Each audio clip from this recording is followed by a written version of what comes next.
our accommodation, Primavera Namba, and this is the street right next to it, and this is the one we have to take to get to the nearest metro station, Daikokucho.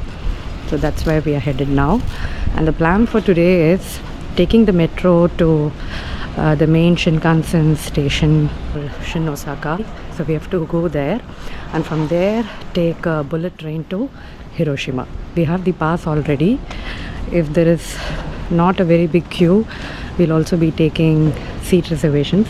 Otherwise, I think we'll just wing it and go in unreserved seats. I'm really glad that I got the JR West Kansai Hiroshima pass. It's for 5 consecutive days, and I'm using that pass to do all of these day trips. So yesterday we did a trip from Osaka to Himeji, and we thoroughly loved it.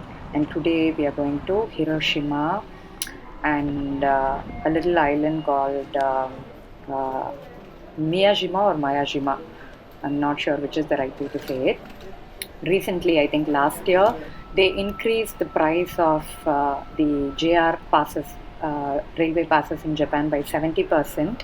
After that, many people have stopped getting these railway passes, but this pass is definitely very, very helpful, and I'm getting to save so much money. If you're just going to stay in Osaka and Kyoto and just do local sightseeing in that area and then move to the next place, then these passes would not be relevant. But if you're planning to do many day trips, either from Osaka or Kyoto, then please do look into this particular pass. You will not regret it. Once you reach the Shin Osaka station, we have to come down these set of stairs and then walk straight. So these gates are to check our tickets, our subway tickets. So once we go through them, we have to again change levels. So we have to walk a little bit. It's almost 10 minutes walk, and then we have to again shift to the Shinkansen station. So both the subway train station and the bullet trains station is in the same building. This is a huge station. We can easily spend at least 2 hours here just discovering the station. So if you don't have any plans for the day, you can simply spend time here. There are so many shops, so many restaurants. Yeah, so this is a great place to spend time. And this particular store is where we got some ready-to-eat stuff yesterday on our way to Himeji. Today we are actually not getting anything here because yesterday we didn't find that many vegetarian options. So today we are not buying anything from there.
destination. I will write it in the captions, please excuse me. Yeah, from there it's a very short walk to the ferry boarding point, hardly 2 to 3 minutes. And for the JR pass holders, if you use the JR pass ferry company, you can just show the pass and ride for free, but you still have to purchase visitor pass. So right next to the boarding point, you have the ticket vending machine. So you can go there and purchase visitor pass. It's 100 yen per visitor. So that's not included in the pass. So we got it, and we reached right in time to board the ferry, and it left in about 5 minutes. We are enjoying the journey. It's not very crowded, so that's an added bonus. Really enjoying our time here.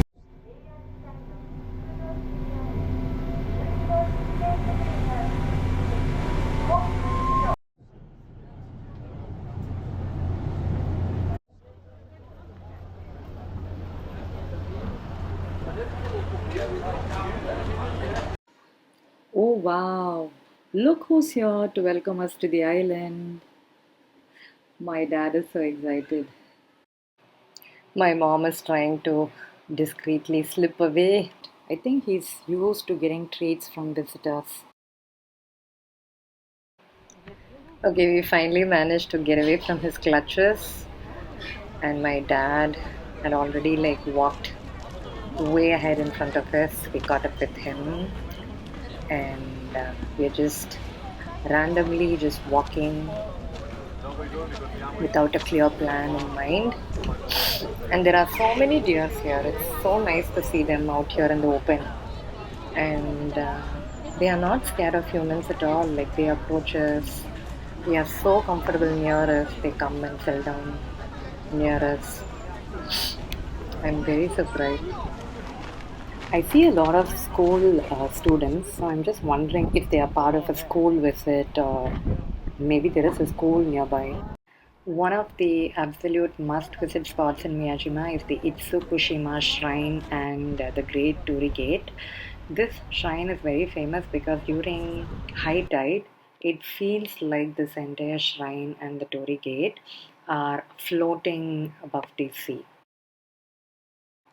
The pagoda that you see in the background is the famous five-storied pagoda in Miyajima, and this can actually be seen from all major sightseeing spots here in Miyajima. And the main deity here is the Buddha of medicine.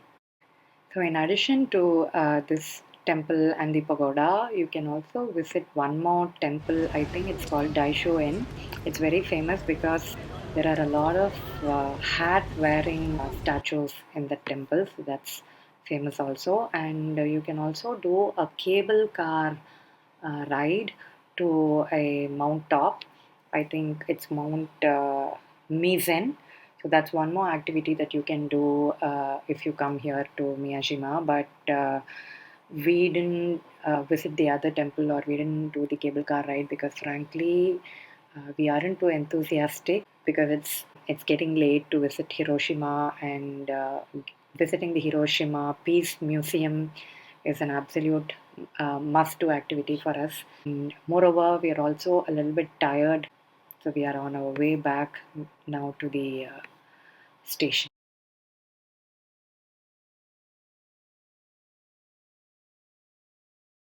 So the JR station is right across, and here's the ferry boarding point. We are actually in the first week of November, and I would really like to see autumn foliage. Um, but so far, we haven't had any luck. Like you can see here, the leaves are like completely green everywhere. It's still very beautiful, but I've never experienced autumn before. So I'm really looking forward to it because Japan is so famous for the autumn foliage. I have to try my luck, I think, in Kyoto.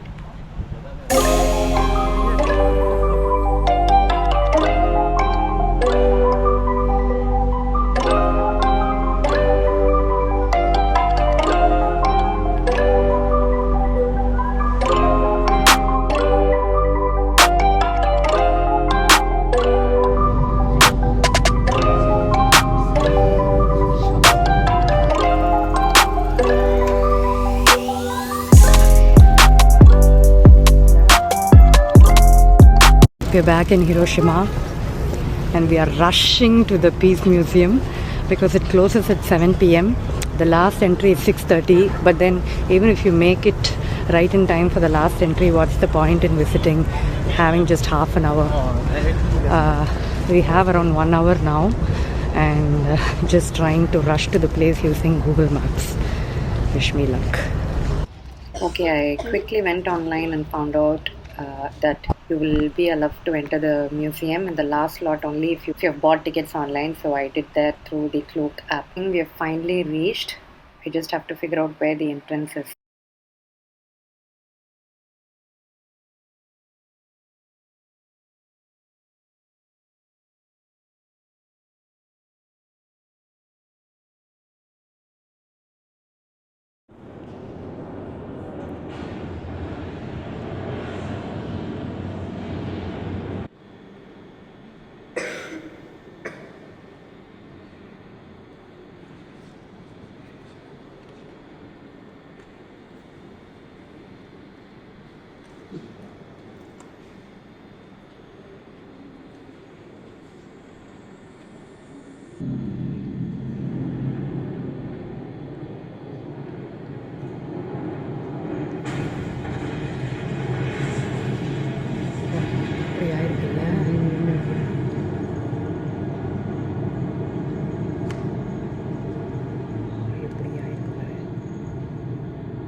The stones in this exhibit were actually at the entrance of a bank. The atomic explosion happened close to this bank. So this shadow that you can see, that was actually a person who was sitting on the steps. And because the explosion happened at a very close range, this person died on the spot.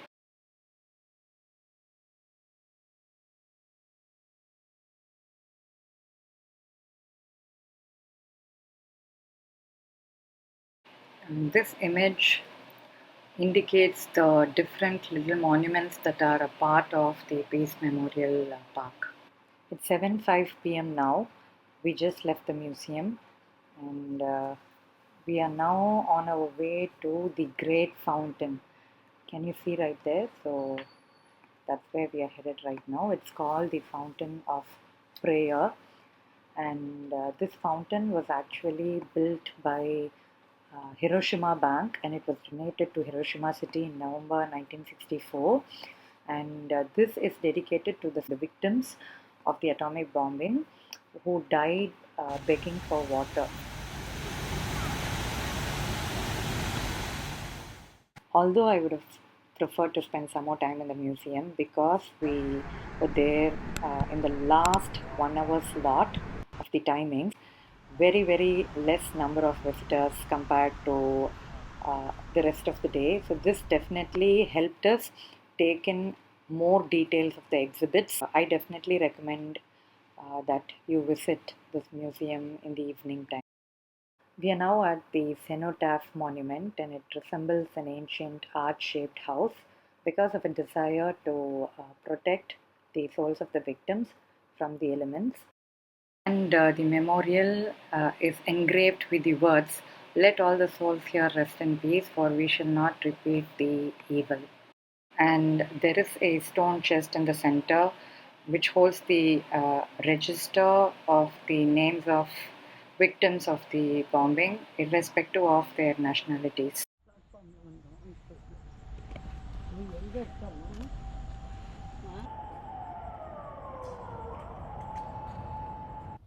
What you're looking at right now is the Flame of Peace, and this was designed by a professor in the University of Tokyo, Kenzo Tangi, and he has designed the sculpture in such a way that it represents two wrists that are joined together.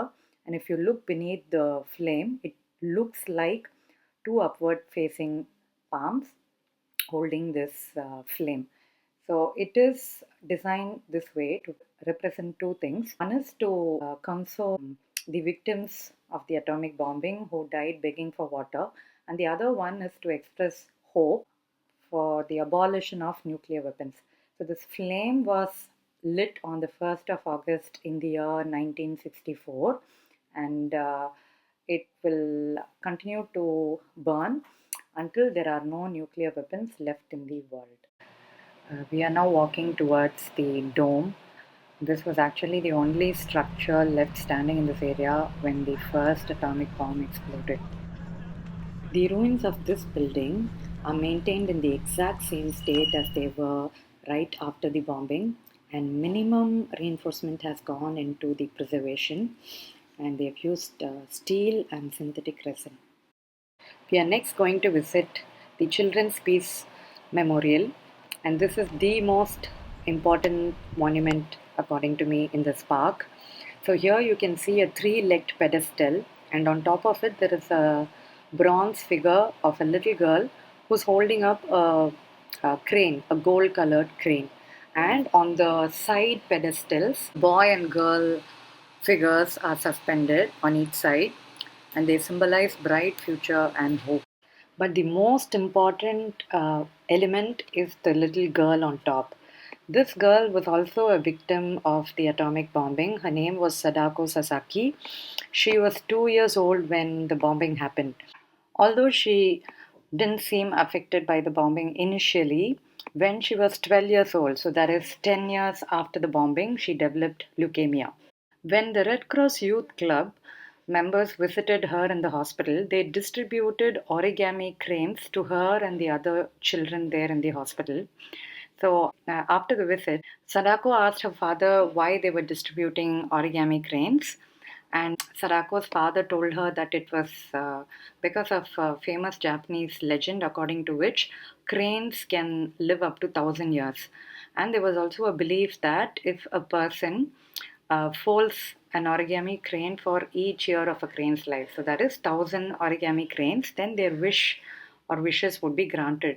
So, this renewed hope and sense of purpose for Sadako, and she started collecting material to make these origami cranes, and she started making them, and she filled her room with colorful origami cranes of all different sizes, and she also finished 1,000 origami cranes, but her health did not improve in any way. Once she realized this, she did not become discouraged. Instead, she continued to fold cranes until her last moments. When Sadako passed away, she had made 1,300 origami cranes. So, with that, our day trip to Hiroshima and Miyajima Island is coming to an end. We are now on our way back to the station to take a bullet train back to Osaka. If you enjoyed this vlog, please do subscribe and press the bell notification icon so that you can watch other vlogs from my trip to Japan. So, hopefully, I will see you soon in my next video. Until then, take care and bye.